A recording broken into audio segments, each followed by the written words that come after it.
ஓம் சாந்தி. 14/7/2024. ஓம் சாந்தி.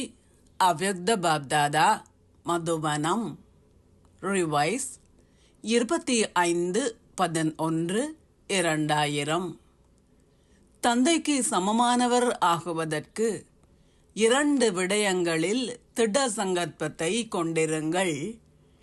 உங்களின் சுயமரியாதையை பேணுதல் மற்றும் எல்லோருக்கும் மரியாதை கொடுத்தல் என்று பாப்தாதா தனது எல்லோரிலும் மிக அழகான, எல்லோரிலும் மிக இனிமையான சிறிய பிராமண குடும்பத்தையும் சிறிய பிராமண உலகையும் பார்க்கின்றார்.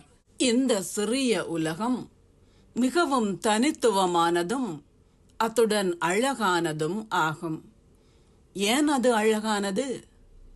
ஏனென்றால் இந்த பிராமண உலகில் ஒவ்வொரு ஆத்மாவும் ஒரு விசேட ஆத்மா ஆவார்.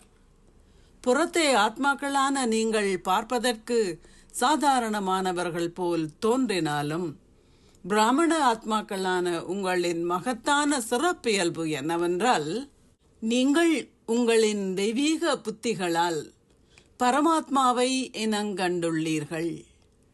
அது 90 வயதான ஒருவராக, நோய்வாய்ப்பட்டவராக இருந்தாலும், விவிஐபிக்களாக இருந்தாலும், பிராமணர்களான உங்களை தவிர வேறு எவரிடமும் பரமாத்மாவை இனங்காண்பதற்கான தெய்வீக புத்தியும் தெய்வீக கண்ணும் இல்லை.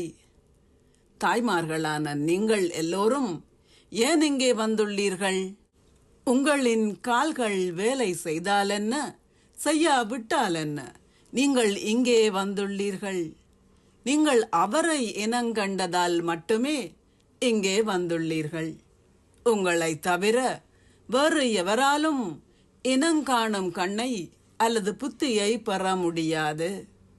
தாய்மார்களான நீங்கள் எல்லோரும் இந்த பாடலை பாடுகின்றீர்கள் தானே? நாங்கள் கண்டோம், நாங்கள் அடைந்து விட்டோம். தாய்மார்களான உங்களுக்கு இந்த போதை உள்ளதா? நீங்கள் உங்களின் கைகளை அசைக்கின்றீர்கள். மிகவும் நல்லது. எங்கும் உள்ள பிராமண உலகின் விசேடமான ஆத்மாக்கள் எல்லோருக்கும் திட சங்கற்பத்தின் மூலம் சதா வெற்றி பெறும் வெற்றி நட்சத்திரங்களுக்கும் தங்களை சம்பூரணம் ஆக்குவதன் மூலம் காலத்தின் அழைப்பையும் ஆத்மாக்களின் அழைப்பையும் நிறைவேற்றும் சம்பூர்ணமான ஆத்மாக்களுக்கும், ஏதாவதோர் ஆதிக்கத்தின் கீழுள்ள பலவீனமான ஆத்மாக்களுக்கு தைரியத்தின் ஆசீர்வாதத்தை கொடுத்து ஊக்குவிப்பவர்களுக்கும், தந்தையின் உதவியை பெற்றுக்கொள்ள தகுதி வாய்ந்த ஆத்மாக்களுக்கும், தமது சொந்த மாற்றத்தின் மூலம் மாயையையும் சட பொருளையும் பலவீனமான ஆத்மாக்களையும் மாற்றுகின்ற, உலகை மாற்றுகின்ற ஆத்மாக்களுக்கும், எங்கும் உள்ள இந்த சிறிய பிராமண உலகின் ஆத்மாக்கள் எல்லோருக்கும், அத்துடன் இங்கே தனிப்பட்ட முறையில் வந்திருக்கும் மென்மையான ஆத்மாக்களுக்கும் பாப்தாதாவின் பல பல மில்லியன் மடங்கு அன்பும் நினைவுகளும் நமஸ்காரங்களும் உரித்தாகுக. ஆசீர்வாதம். நீங்கள் மௌனத்தின் வசதிகளை பயன்படுத்தி தொலைவில் இருந்தே மாயையை இனங்கண்டு அவளை துரத்தி மாயையை வென்றவர் ஆகுவீர்களாக. மாயை இறுதி கணம் வரை வருவாள். மாயையின் கடமை வருவது. அவளை தொலைவில் இருந்து விரட்டி அடிப்பது உங்களின் கடமை. மாயை வந்து உங்களை அசைத்து பின்னர் நீங்கள் அவளை துரத்தினால் அதுவும் நேரத்தை வீணாக்குவதே ஆகும்.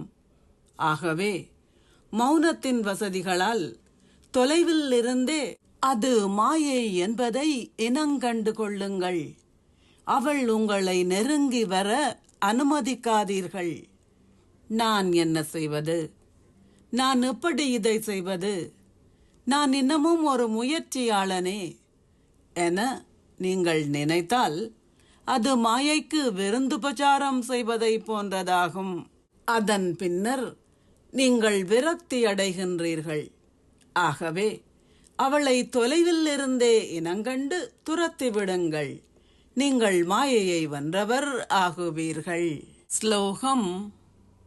மென்மையான பாக்கிய ரேகைகள் வெளிப்படட்டும். அப்போது பழைய சம்ஸ்காரங்களின் ரேகைகள் அமிழ்ந்துவிடும்.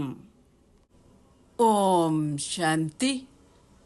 நன்றிகள் பாபா.